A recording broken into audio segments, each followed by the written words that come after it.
meus divos, como estão? Aqui é a Luri, bem-vindos ao Coruja de Nanquim, e hoje nós vamos falar sobre as leituras feitas nos últimos 3 meses, janeiro, fevereiro e março.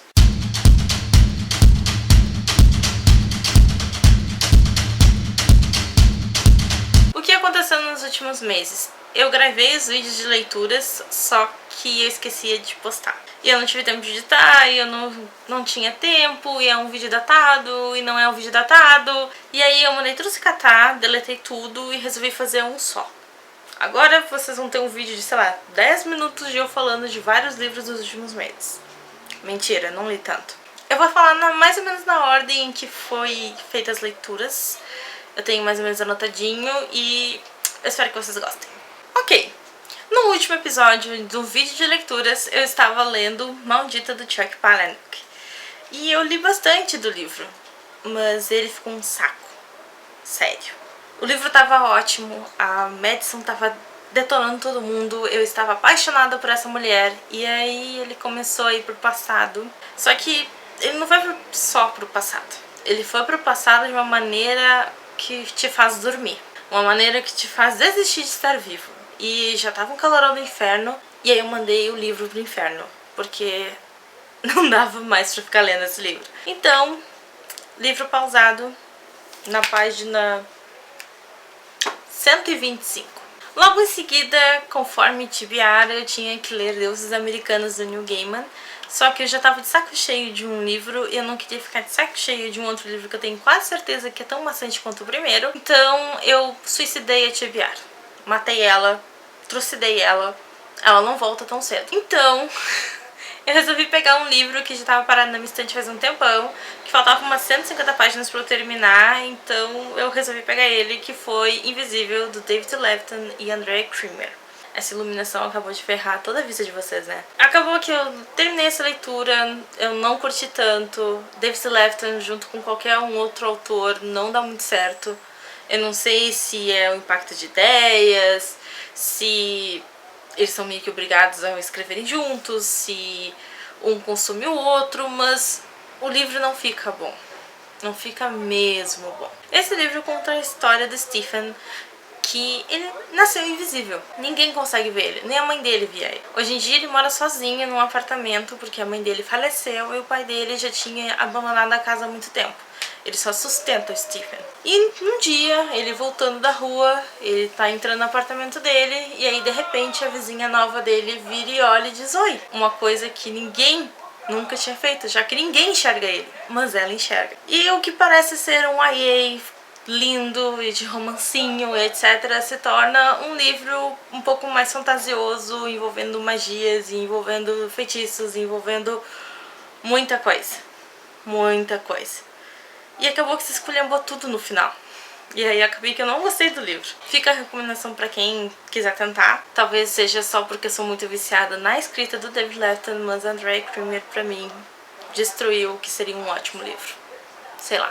Na sequência li Cress, que é a continuação das Crônicas Lunares. E eu fiquei muito surtada com esse livro, porque envolveu muito mais de guerra, envolveu muito mais de estratégia, envolveu muito mais atitude e não tem o que dizer muito, cara. Não posso falar muito do livro porque já estamos no 3º volume. Se Deus quiser, o Winter ainda chega esse ano aqui no Brasil. E não sei o que dizer sobre isso, cara. Tem a introdução da Cress, né, que no caso seria Rapunzel. E eu acho que eu posso falar sobre isso. É o primeiro capítulo, então eu acho que eu posso falar sobre isso. A Cress, ela mora aprisionada num satélite, desde os 7 anos dela. Então, vocês conseguem imaginar toda aquela coisa da torre, de Rapunzel e etc e tal. Só que o que mais me impressionou em mim com relação a esse livro foi que toda vez que eu estava lendo e eu escutava a música Lights, eu lembrava da Cress, direto. E eu lembrava disso direto e eu achava perfeita essa música tinha que ser a música tema dela. Só que eu nunca tinha visto a tradução da música Lights. E ela combina completamente com a história da Cress no livro. Então, foi muito incrível, muito incrível. Essa música até hoje, toca essa música, eu lembro desse livro. Winter, venha logo. Estou te esperando. Na sequência, eu comecei a cumprir uma das minhas metas esse ano de releitura e li J.K. Rowling uma biografia. O que dizer sobre este livro? É um livro muito bom, ele é bem inspirador, mas muitas das partes desse livro foram chatas, porque uma das coisas que eu odiei na primeira leitura, eu continuei odiando na segunda leitura, que foi o fato do escritor meio que evangelizar tudo. Não pro lado religioso, gente, por favor, não é isso, mas pensem assim. Sabe aquelas pessoas religiosas que veem Cristo e a história da Bíblia em tudo, sabe? Então, qualquer coisa que aconteceu na vida da J.K. Rowling, pode ser, sei lá, dos 7 anos dela, ele vai envolver Harry Potter nesse livro. Ele vai tentar arranjar um motivo para que isso tenha uma ligação com os livros de Harry Potter. Na época do lançamento desse livro, só tinha lançado até o 5º livro, se eu não me engano. Até o 4º livro, o 5º ia ser lançado, se eu não me engano. E muita coisa ele foi colocando e foi colocando e foi colocando e foi colocando e enfiando aqui. Conta muito da história dela, é muito inspirador, vale muito a pena ler por essa parte, mas você tem que ter muita paciência e ignorar várias páginas de conteúdo desnecessário. Na sequência eu li A Pessoa Amada do Clamp, que foi um mangazinho bem fofinho, bem bonitinho, mas que foi um mangá muito triste também. Esse mangá foi um dos primeiros trabalhos do Clamp, fora bichinhos fofinhos, sabe?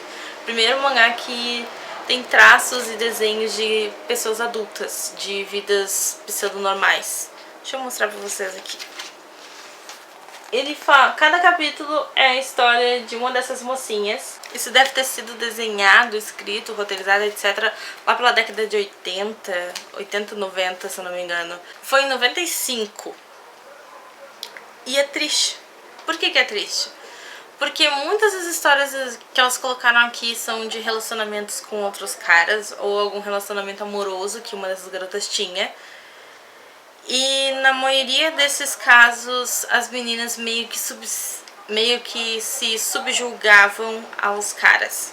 Hoje, sendo uma época em que se fala muito de feminismo e libertação e não ao abuso no namoro e etc., é muito triste ver isso. O pior é que no Japão é exatamente assim. É exatamente dessa maneira. A mulher, ela ainda é muito subjugada e eles são muito tradicionalistas. E pra mulher é normal, sei lá, que o cara não tenha tempo pra sair do trabalho pra ir visitar ela, ou que ela que tenha que pedir desculpas pra ele e não ele pra ela, ou que uma mulher mais velha não possa namorar um cara mais novo. Então, sei lá, eu ao mesmo tempo que fiquei triste, eu fiquei até legalzinha, felizinha, etc. Porque tu conhece um pouco mais a história do grupo, porque entre uma historinha e outra elas contam um pouquinho delas mesmas. E é isso, sabe? Umas 3 estrelas, não foi meu favorito do Clamp, infelizmente. Li dos volumes 2 ao 6 de Chobits e eu estou desesperada. Assim que eu terminei de ler o 6º volume, eu saí correndo até a minha loja de mangás pra tentar comprar os outros últimos 2 e não consegui. Não tinha. E eu surtei. Por quê? Eu já li Chobits até, sei lá, volumes avulsos da última edição. E nesses volumes aqui já tinha coisa que eu não tinha lido antes. E eu já tô se caminhando pra reta final. E eu já tô surtando. E eu não consegui comprar os 2 volumes até agora. E é muito triste isso, gente. Vocês não têm noção do calor que tava fazendo aquele dia. Era meio-dia, eu tomando sol na cabeça. Eu fui lá, suando, pingando, vermelha. Os caras não tinham. Foi muito decepcionante. Leiam Chobits, ele é muito fofo e ele tem toda uma perspectiva filosófica sobre a vida e sobre o amor e sobre o que é realmente estar vivo. É muito bom. Então eu li Orange. E que mangá sensacional, hein? Puta que pariu, que mangá maravilhoso. Orange trata da história da Naho, que recebe uma carta dela mesma 10 anos no futuro, pedindo para ela mudar algumas coisas. A Naho, nesse dia que ela pega essa carta, ela acorda atrasada, é o primeiro dia de aula, ela chega correndo na sala, e aí na sala de aula ela começa a ler a carta. E na carta diz: hoje foi o primeiro dia em que você se atrasou. E aí isso já se confirma. No momento seguinte ela lê: hoje vai entrar um novo aluno chamado Takeru. No momento seguinte, entra o aluno novo na sala, sendo apresentado como aluno novo. Então, ela já começa a ficar meio que em pânico. Meu Deus, as coisas estão acontecendo. Meu Deus, essa carta é de verdade. O que eu vou fazer? E aí, conforme ela vai lendo a carta e coisas vão acontecendo, ela vai realmente acreditando que é aquilo do futuro. Ela vai realmente acreditando que ela tem que fazer modificações. E ela já começa a ver os impactos disso na vida dela. O primeiro volume, ele passa voando. O segundo volume, quando ele termina, ele te larga uma bomba. E nessa bomba eu fiquei assim, ó. Oh, meu Deus! Já sabia. Eu já sabia, eu tinha que já saber. Não me enganaram. Cara, muito bom. Eu tô desesperada atrás do terceiro volume. E ele termina em 5 volumes, se eu não me engano. Lançaram até o quarto. E... por favor, leiam Orange e venham conversar comigo. Na sequência, eu li Doce Perdão, da Lauren Nielsen Spillman, que conta a história da Hannah. Ela é apresentadora de um talk show, vamos dizer assim, de New Orleans. A Hannah, ela já tem uma idade avançadinha para esse tipo de programa, ela tem 34 anos. Ela tem toda uma carreira jornalística dentro da emissora. E agora ela se vê num ponto da vida em que ela tá meio perdida. Por quê? Ela tem um relacionamento que ela quer que evolua para um casamento e não está conseguindo fazer isso. Ela tem um programa bom, mas que aparentemente a audiência tá baixa e eles estão tentando substituir ela. E aí vem uma sombra do passado dela, que se chama Fiona Knowles, acho que é isso, que lançou um livro chamado As Pedras do Perdão. Por quê? Porque Fiona pegou 35 pessoas e enviou para essas pessoas um pedido de perdão. Ah, ó, aconteceu isso, eu preciso muito do teu perdão, me sinto muito mal, etc. E ela enviou 2 pedras.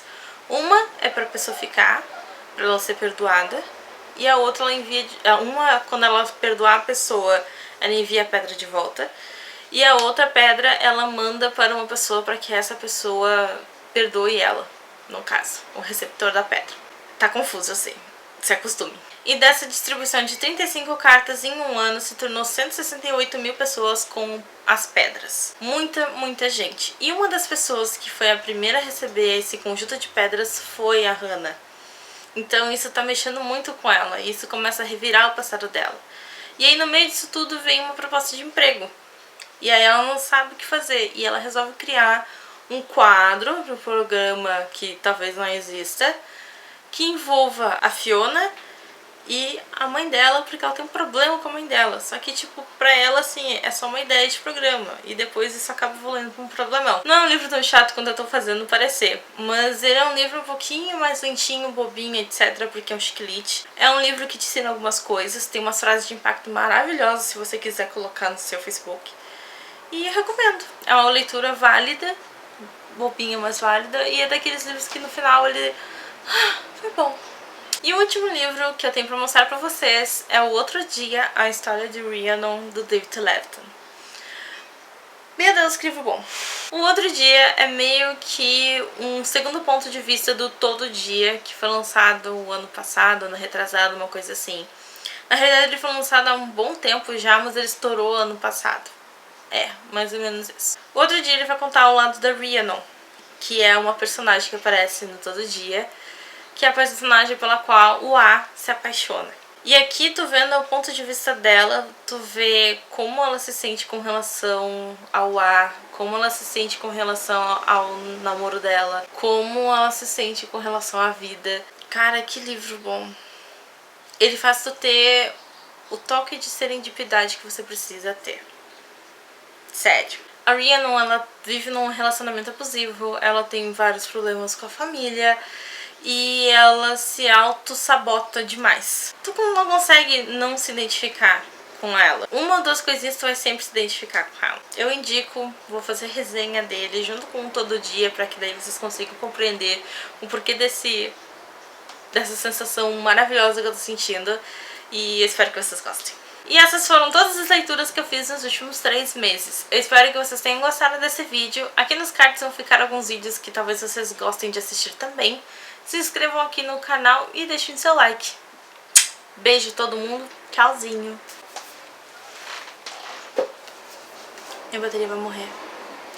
Então eu li Orange. Não, é melhor botar o carregador, gente, pra morrer.